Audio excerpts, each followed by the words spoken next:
menyaksikan Flash Report bersama saya Gabriela Claudia dan inilah Flash Report edisi hari ini selengkapnya.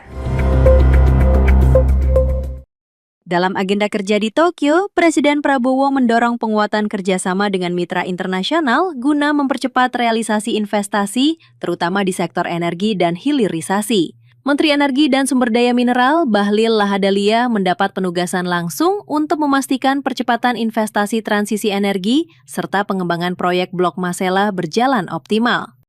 Proyek Blok Masela kini memasuki tahap krusial setelah melalui proses panjang selama puluhan tahun. Nilai investasinya mencapai lebih dari 20 miliar dolar Amerika Serikat, termasuk tambahan teknologi penangkapan dan penyimpanan karbon atau carbon capture storage, guna mendukung pengelolaan energi yang lebih ramah lingkungan. Jika dikonversikan, total investasi proyek ini diperkirakan melampaui 300 triliun rupiah dan menjadikan salah satu proyek energi terbesar yang tengah dikembangkan di Indonesia. Tugas saya sebagai Menteri SDM, Bapak Presiden tadi dalam arahannya ketika saya pertemukan Presiden Direktur daripada INPEX dengan Bapak Presiden, mengharapkan agar proyek ini bisa cepat diimplementasikan.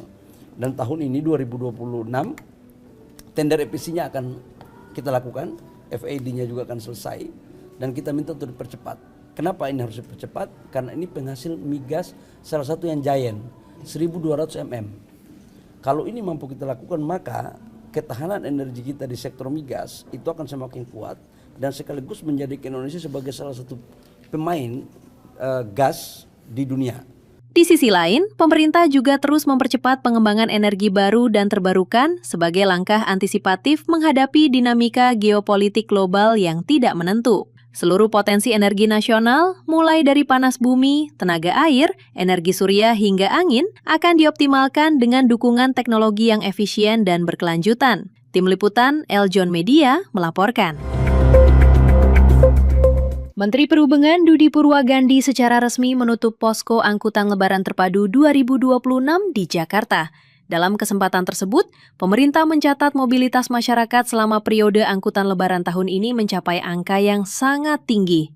Berdasarkan data Mobile Positioning Data atau MPD, pergerakan masyarakat pada 13 hingga 29 Maret 2026 mencapai 147,55 juta perjalanan. Jumlah ini meningkat sekitar 2,5% dibandingkan perkiraan sebelumnya. Menhub menyebut kelancaran arus mudik dan balik tahun ini tidak lepas dari kerjasama lintas sektor yang solid. Sekali lagi kami mengucapkan terima kasih atas dedikasinya yang sangat tinggi untuk melayani masyarakat.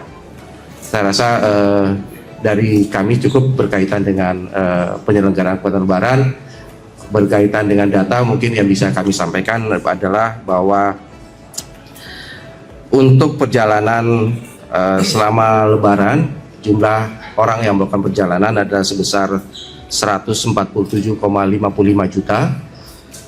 Terjadi kenaikan sebesar 2,53% dari survei yang kami lakukan sebesar 143,92 juta orang.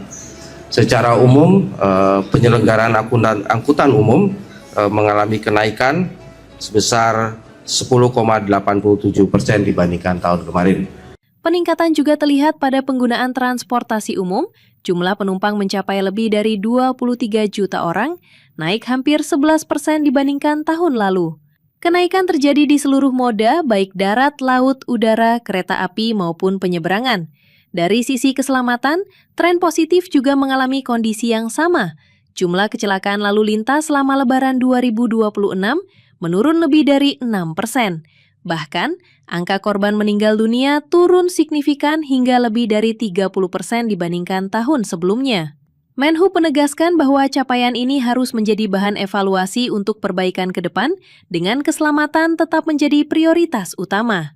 Tim Liputan Eljon Media melaporkan. Demikian Flash Report kali ini. Ikuti terus berita terkini seputar pariwisata, bisnis, dan investasi di eljonnews.com. Jangan lupa follow Instagram @eljonnews, @eljontv.official. Saya Gabriela Claudia, sampai jumpa.